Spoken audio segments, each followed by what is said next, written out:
Baik, Assalamualaikum warahmatullahi wabarakatuh. Kita bertemu lagi dalam mata kuliah Anatomi Fisiologi 2. Pada kesempatan hari ini, nanti kita akan membahas tentang fisiologi sistem gastrointestinal terhadap anestesi atau efek dari anestesi terhadap sistem gastrointestinal.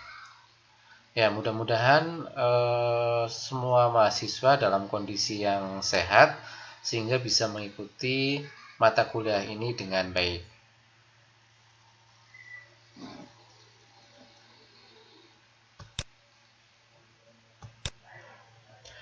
Ya, kita sebelum masuk ke perkuliahan atau subtopik dari pembahasan di mata kuliah hari ini, kita review dulu terkait dengan anatomi di sistem gastrointestinal ya.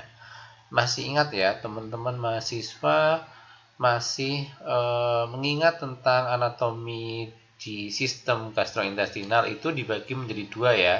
Ada anatomi gastrointestinal di bagian saluran bagian atas dan di bagian bawah ya. Pada gambar ini menjelaskan tentang anatomi di sistem gastrointestinal khususnya di bagian bawah ya. Di sini ada gaster ya, kemudian ada hepar atau liver atau hati ya, kemudian ini yang warnanya hijau ini adalah ada empedu ya, saluran empedu. Ini yang warna kuning ya, sedikit yang kecil ini adalah pankreas ya. Kemudian di bawahnya gaster ini ya, yang melengkung-melengkung ini yang agak besar namanya usus besar atau mayor ya. Kemudian yang kecil-kecil ini adalah dia usus halus ya. Yang usus halus ini dia dibagi menjadi beberapa bagian ya. Ada duodenum, jejunum, dan ileum yang bagian bawah ya. Kemudian usus besar atau kolon itu dibagi menjadi beberapa bagian ya. Yang kecil ini adalah apendik ya, kemudian ada cecum, kolon ascendent, descendent, transversum sampai dengan rectum atau dan anal. Ini adalah sebagian besar sistem gastrointestinal bagian bawah yang nantinya akan mempengaruhi proses dari efek dari anestesi. Oke, kita masuk di sub pokok bahasan berikutnya. Nah, di sini kita akan membahas tentang motilitas dari usus ya. Motilitas usus itu adalah gerakan ya, gerakan daripada usus kita atau usus manusia. Nah, kenapa kita membahas motilitas usus ya? Karena efek yang paling berpengaruh terhadap obat-obatan atau tindakan anestesi ya terkait dengan sistem gastrointestinal ya, yang paling utama adalah tadi pergerakan dari usus atau intestinum ya, baik itu usus besar maupun usus kecil ya. Nah, di dalam intestinum atau di dalam usus, tentunya kenapa sih intestinum atau gerakan usus ini bisa melakukan suatu gerakan ya, masih ingat untuk gerakan usus itu adalah gerakan peristaltik ya, gerakan meremas ya, gerakan di usus. Nah, gerakan meremas ini atau gerakan peristaltik ya, meremas dan mendorong ya. Jadi gerakan ini dipengaruhi oleh beberapa sistem. Ada otot ya, otot-otot polos, otot-otot autonom itu yang mempengaruhi gerakan usus ini. Yang kedua ada gerakan atau ada sistem saraf ya. Ada sistem saraf yang ada berada di daerah gastrik ya, di daerah usus dan lambung ya, dan juga dipengaruhi oleh beberapa hormon seperti itu.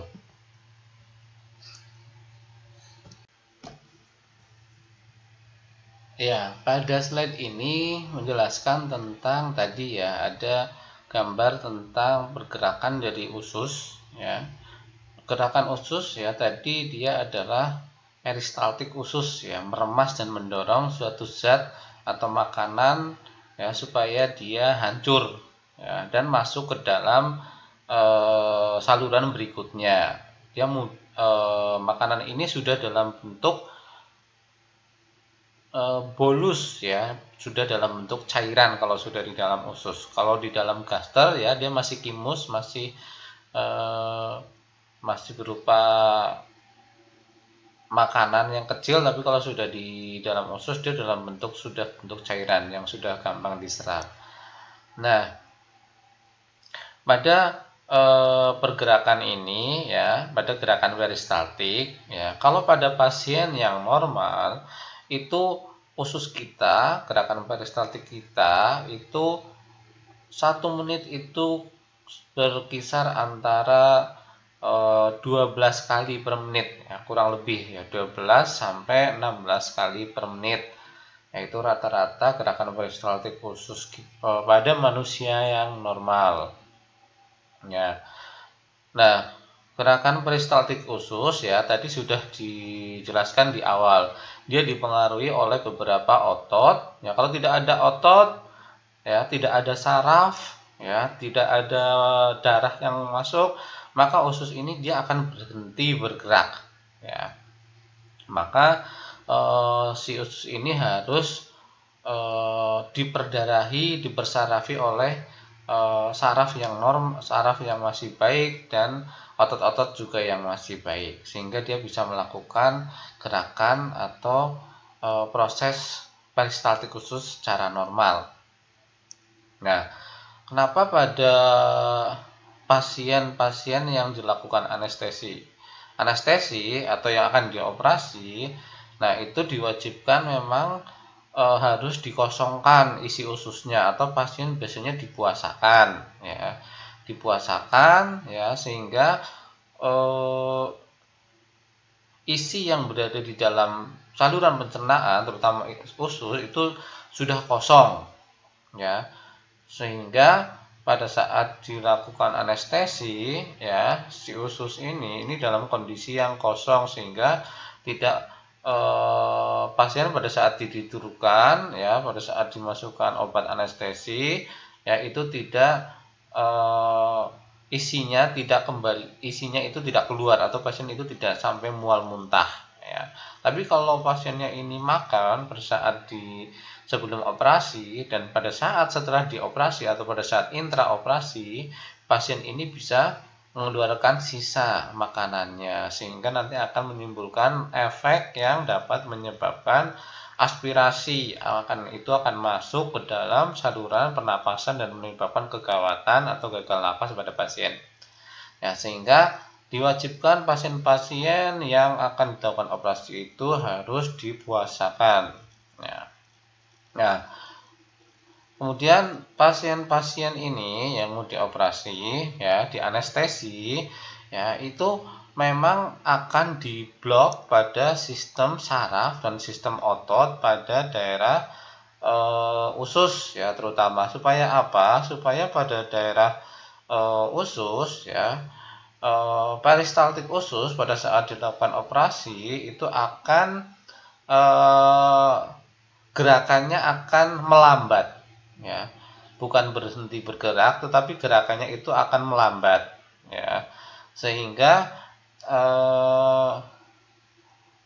pada saat melakukan pembedahan khususnya di daerah gaster ya, kalau sudah di anestesi, kalau sudah dilambatkan ususnya, itu akan mempermudah dokter atau dokter bedah ya untuk melakukan tindakan pemotongan atau pembedahan di daerah gaster ya, di daerah abdomen, di daerah usus, itu terutama untuk kasus-kasus yang melakukan pembedahan di usus ya, atau di gaster kayak seperti itu. Lanjut ya.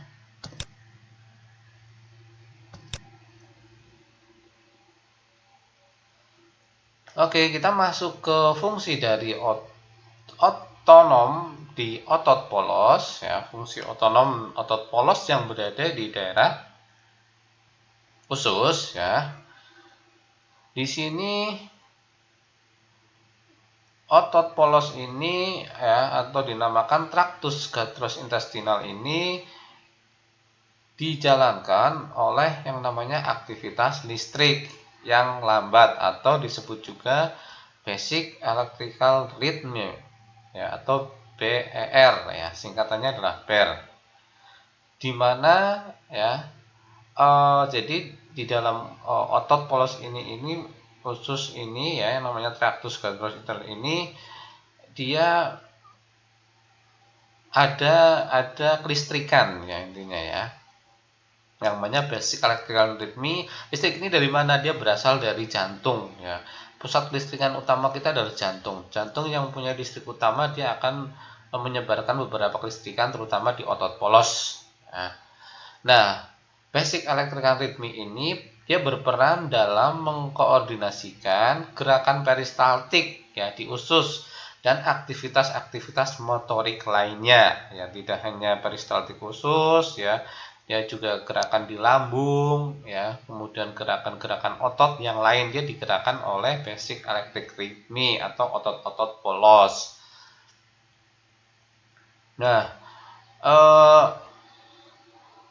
kontraksi pada daerah usus ya akan timbul hanya pada beberapa bagian depolarisasi pada gelombang. Jadi pada saat dia gerakan listriknya mengalami depolarisasi, maka akan terjadi yang namanya gerakan peristaltik, ya, gerakan meremas. Pada saat dia ada denyutan listrik masuk, ya, kemudian dia akan terjadi kontraksi atau meremas. Ya, kemudian efek yang ditimbulkan dari basic electric rhythm atau BER adalah suatu gerakan peristaltik, ya, pada daerah usus ataupun pada daerah lambung. Yang kedua adalah plexus saraf intrinsik. Nah, plexus saraf intrinsik ini juga dia mensarafi pada daerah yang ada di daerah usus ataupun gaster. Ya, terdapat dua jaringan saraf yang membentuk plexus di saluran pencernaan. Ada plexus mesentericus dan ada plexus submucosa mesener. Ya, ada dua, ya, mesentericus dan submucosa mesener. Di mana plexus mesentericus ini dia berada di lapisan otot polos, ya. Kemudian di plexus submucosa atau mesener dia terletak di lapisan submucosa.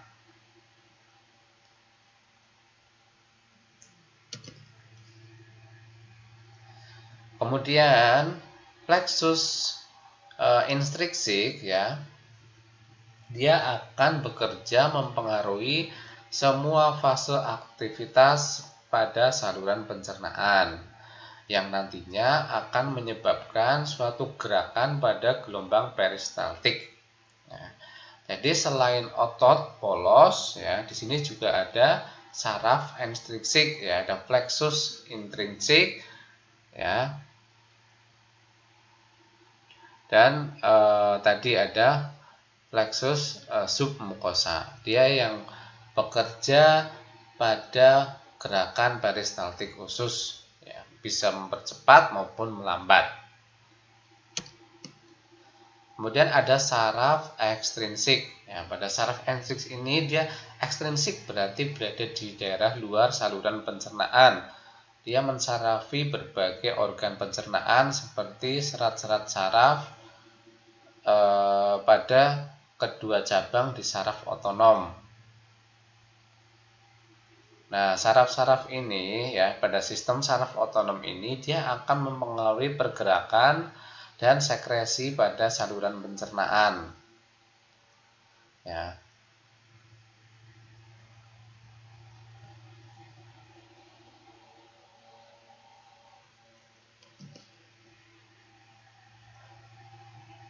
Kemudian pada saraf simpatis di saluran cerna dia akan cenderung menghambat atau memperlambat kontraksi dan sekresi.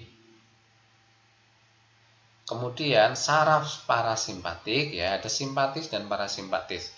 Kalau parasimpatis tadi dia cenderung memperlambat kontraksi, dan saraf parasimpatik dia melalui saraf vagus, ya saraf vagus dia cenderung meningkatkan kerja atau motilitas dari otot polos, ya untuk mendorong atau melakukan gerakan peristaltik dari mulai enzim sampai dengan hormon pencernaan.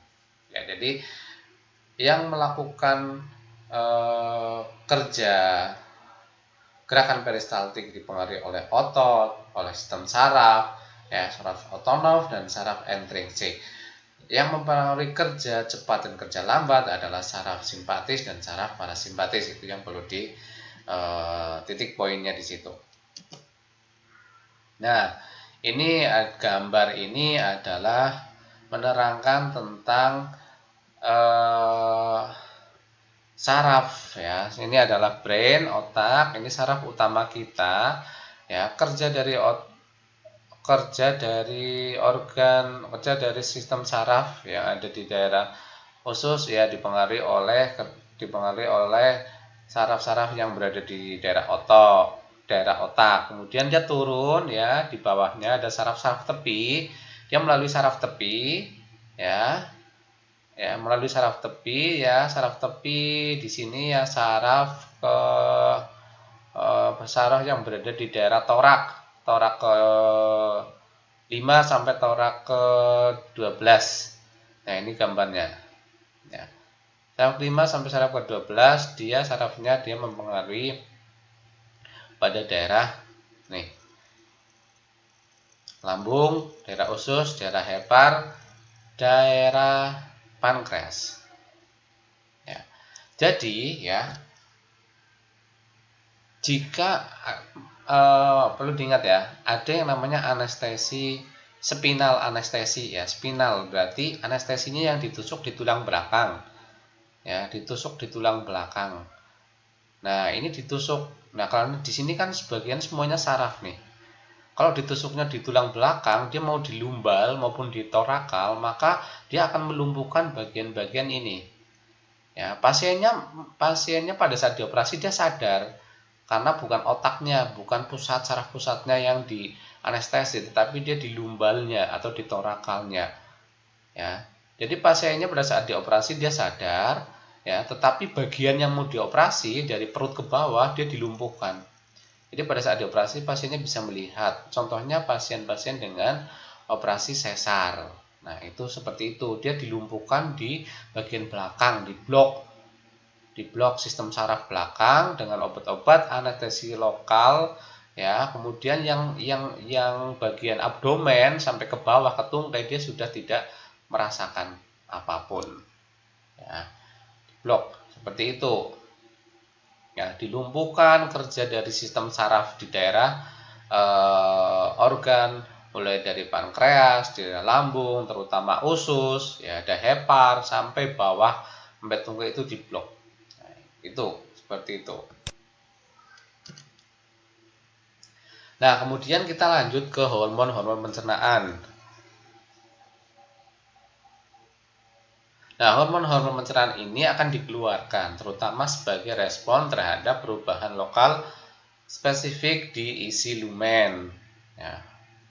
Dan hormon ini bekerja langsung pada sel-sel kelenjar endokrin atau tidak langsung melalui plexus intrinsik atau saraf-saraf otonom ya ekstrinsik. Ya, jadi pada saat hormon-hormon pencernaan, ya salah satunya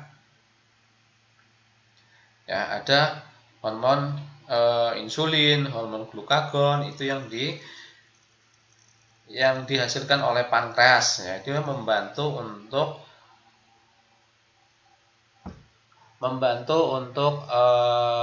mengangkut atau memproses metabolisme glukosa menjadi energi, ya. Ini membantu proses pencernaan, ya, hormon insulin, hormon glukagon, kemudian ada enzim, ya, enzim di pankreas, di hati, di usus, ya. Dia bekerjanya akan dihambat pada saat dilakukan anestesi. Ya, hormon-hormon itu akan tetap bekerja, tetapi dihambat kerjanya jadi pelan. Hormon-hormon ini tidak diproduksi secara banyak. Nah, dan kalau sudah diproduksi secara banyak, kerjanya pun juga pelan. Ya, seperti itu.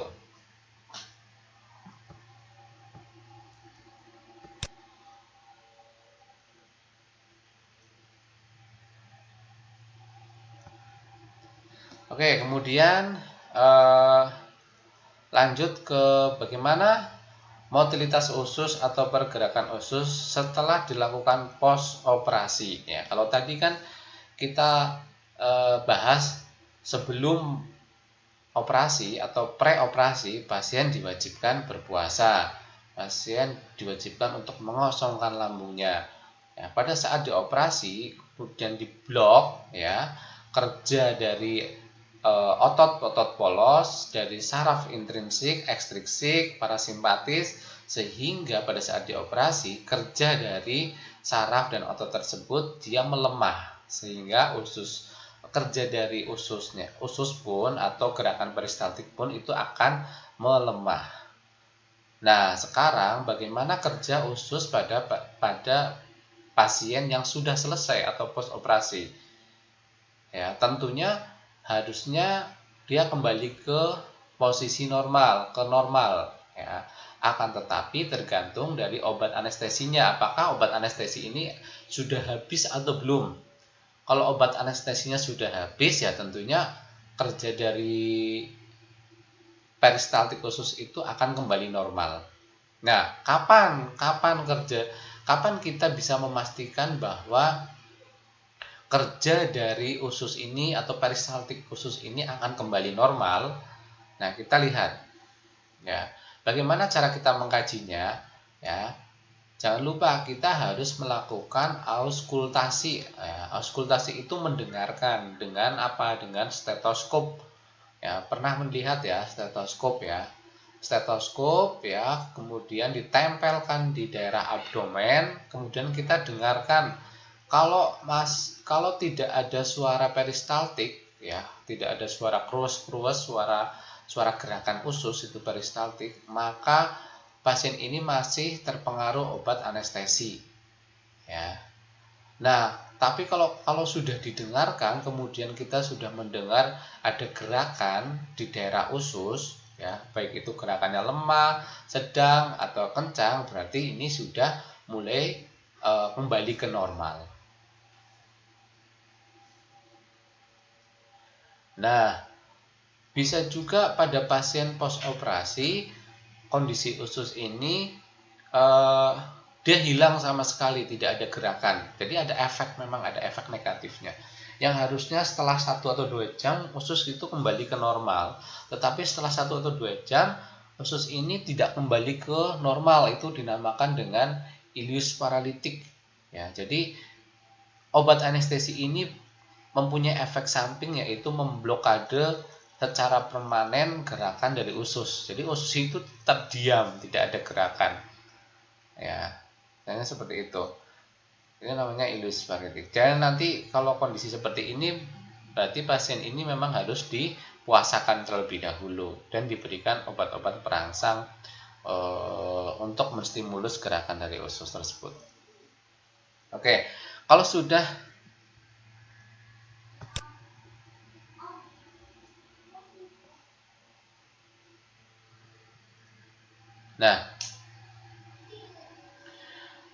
kalau tadi sudah didengarkan bising ususnya, ya, kemudian atau gerakan usus, biasanya lamanya 1 atau 2 jam, gerakan usus itu akan kembali terdengar, ya, maka pasien ini sudah bisa untuk diberikan minuman, ya, sampai makan. Jadi ada yang tanya biasanya kalau pasien post operasi, Pak atau perawat, ini kapan pasien ini sudah bisa minum dan makan? Nah, kita gampang ya. Kita bawa stetoskop, datang ke pasien, kita cek ya dengan auskultasi bagian abdomennya apakah terdengar suara bising usus atau suara peristaltik.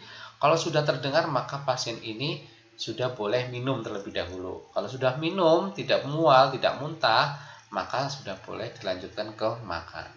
Nah, jadi patokannya bukan suara flates ya atau kentut. Biasanya kita patokannya kalau orang awam kalau pasien post operasi sudah kentut itu sudah boleh makan atau minum. Kalau kita tenaga medis harus tahu ya, kalau kentut itu bukan menjadi patokan karena gas yang berada di dalam usus ya, di dalam kolon itu bisa saja gas yang memang berada gas yang memang itu hasil sisa buangan yang belum bisa terbuang pada saat melakukan operasi, dan pada setelah selesai operasi ya itu sisa gasnya bisa dibuang ya pada saat itu karena pasien sudah mulai sadar, tetapi bukan indikator bahwa pasien itu sudah boleh makan atau belum. Indikator sudah boleh makan atau belum dari peristaltik usus ya. Kalau peristaltik ususnya belum kembali ke normal, pasiennya disuruh makan, disuruh minum atau makan, maka dia akan muntah responnya ya, karena kondisi kerja otot-otot atau saraf di daerah abdomen itu belum kembali bekerja secara maksimal, secara normal. Jadi seperti itu ya.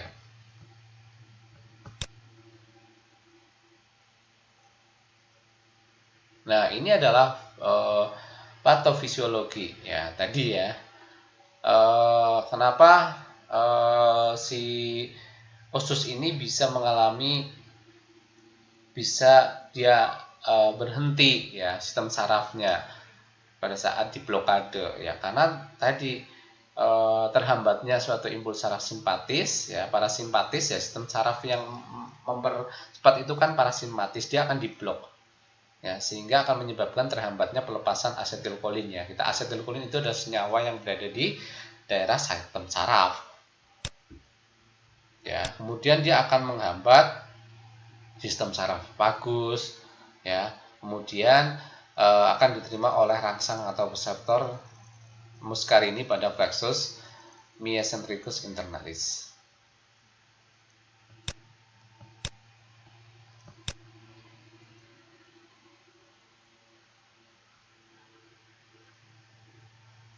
Ya. Nah, dari mekanisme tadi asetilkolin dia akan menghambat saraf parasimpatis, saraf vagus, maka efek yang terjadi ya dia akan menurunkan gerakan atau mobilitas usus. Ya, ini adalah patofisiologi kenapa tadi efek dari anestesi itu dia mampu menghambat mobilitas usus. Ya, seperti itu. Oke, baik. Jadi itu tadi kita sudah belajar tentang review anatomi di sistem gastrointestinal, kemudian motilitas usus, faktor-faktor yang mempengaruhi apa saja ya, kemudian kenapa harus diblok, harus dianestesi ya, kemudian